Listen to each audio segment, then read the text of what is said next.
So, I want to let you know off the bat, just to manage expectations a little bit, this talk will probably make you laugh a little bit, but my ultimate goal is to help you realize why laughing is important.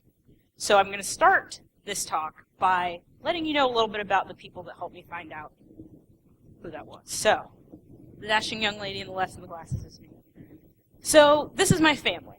These are my parents and my younger sister. And when I think about how I realized that laughter was something that was important to me, I think about that hysterical braying laughter that I would get from my dad when he found something so funny he just couldn't contain his laughter.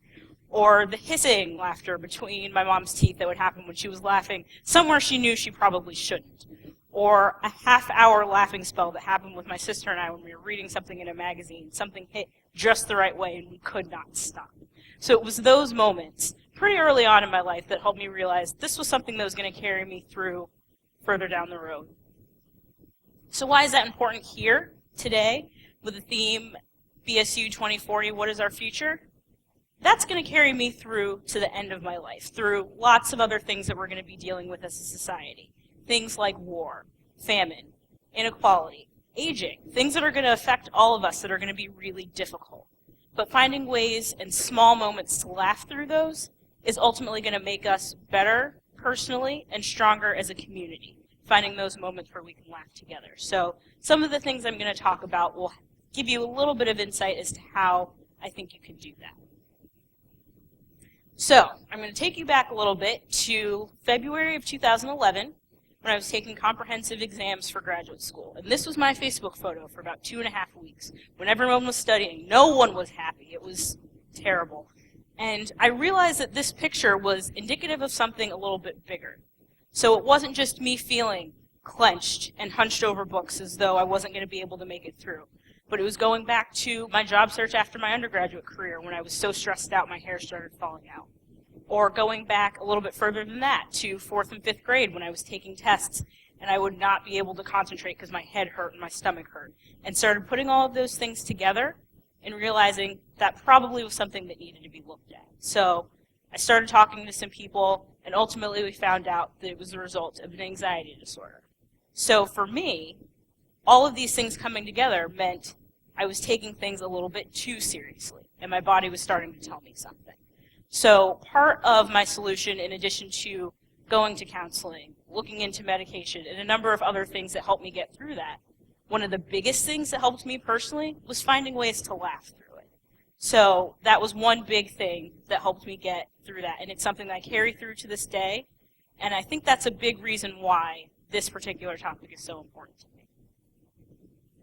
So, when I think about what helped me get through it, I realized finding the people that were going to help me through it came from that laughter. So, as an example, I'm taking sketch comedy classes now, and we're getting ready to have our final showcase next week.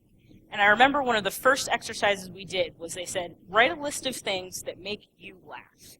Not what other people would find funny, but what makes you laugh. And as I started to make that list, and we started comparing lists, I started to make connections and find other people in my classes that I could write with because we found the same things funny. And finding those connections helped me realize this is a person I'm going to be able to turn to when I need something.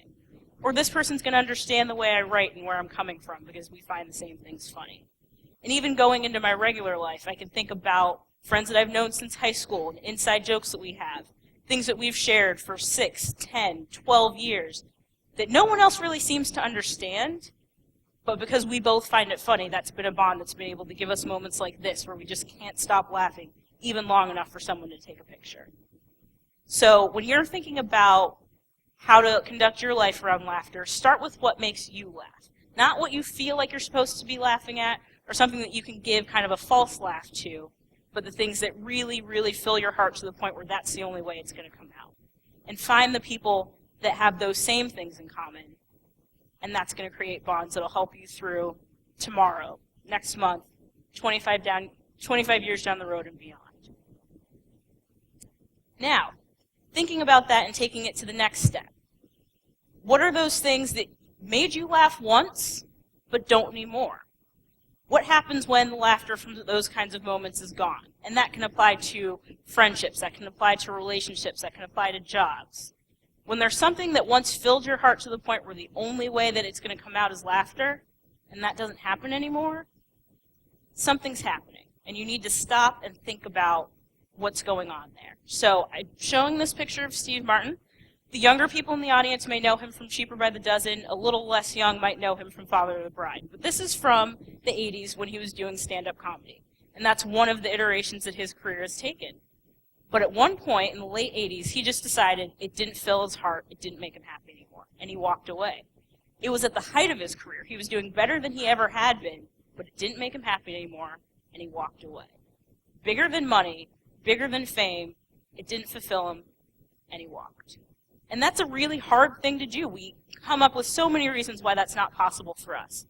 I'm not going to be able to support my family, or I'm not really sure if I can move or do something like that. But ultimately, when you have that sign, when it starts, is when something makes you laugh, and then it doesn't anymore. So I'm not saying pick up your life and do something totally different, but I'm saying notice that moment and see what you can do to address it.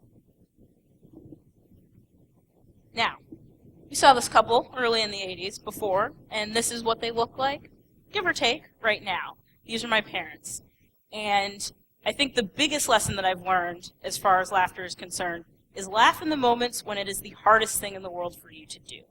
And for that, I'm going to take you to earlier this summer when my dad had surgery to have his prostate removed. He had cancer. And it was a really hard moment for me to find the laughter in, especially being someone as anxious as I am. That wasn't funny to me, and I had no idea how it was going to be funny. But I remembered going through, waiting for my dad to go into surgery, and my mom, who's a nurse, had decided she was not going to be involved in the process. She just wanted to be my father's wife, not be a nurse, and not get into the medical pieces of it. But at one point she slipped. She said something that was a medical term that most people wouldn't really know. And the anesthesiologist she was talking to stopped and turned and said, "How did you know that?" And without missing a beat in the conversation, my mom says, "I Googled it." And then just went right on as though nothing had happened. And that was the funny part to me, but then it kept going, because after the anesthesiologist left, they finished the conversation.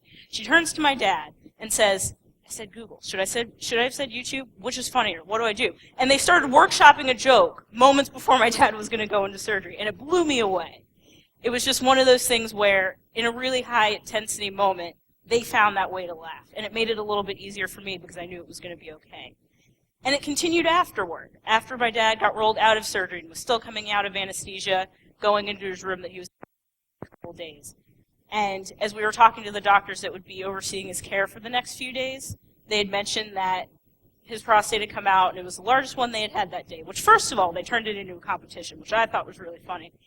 And then they said how much it weighed. And he looked my mom dead in the eye, hadn't been able to focus on anything up to that point, and said, "See, I told you I felt skinnier." There again, without even thinking about it, it was just so innate in him that he found that moment that he could laugh through it. So when I think about the hard times and the things that you might not be sure, can I laugh at this? Is it okay? They showed me once again after so many years that it is absolutely possible. So they're doing great now. This was actually the day before they moved to Kenya, so they're here with me. They are watching, and I want to thank them for giving me the opportunity to realize that laughter is something that's really important that you can carry through with you. So I want to leave you now with a quote from Peter McGraw, who was a professor at the University of Colorado Boulder. And he spent a year going around the world to places like Peru and Israel and New York and the Just for Laughs Festival in Montreal, thinking about what makes a joke funny. He wanted to see if there was a universal formula that spanned the whole world. So after spending a year looking really intensely at jokes and what the rest of our society finds funny, he closed his book with the quote, and I'm going to share it with you now. "Surround yourself with the people and things that make you laugh. Seek out interesting places and interesting people. Focus on the friends that make you laugh, not the ones that bring you down. Choose as a partner someone with whom you share a sense of humor, someone who helps you to see the lighter side of life. And maybe it's cliched, but remind yourself that everything's going to be okay. That thing that seems so scary in the moment, so catastrophic and worrisome, is only scary because you're paying so much attention to it. It's okay to complain. but add a little bit of wit to your grumbling.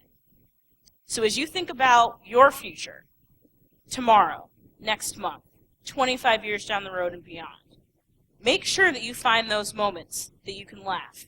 Find those moments for yourself. Find those moments with other people. And find them when it is the hardest thing in the world to do. And I promise you're going to be better for it. Thank you.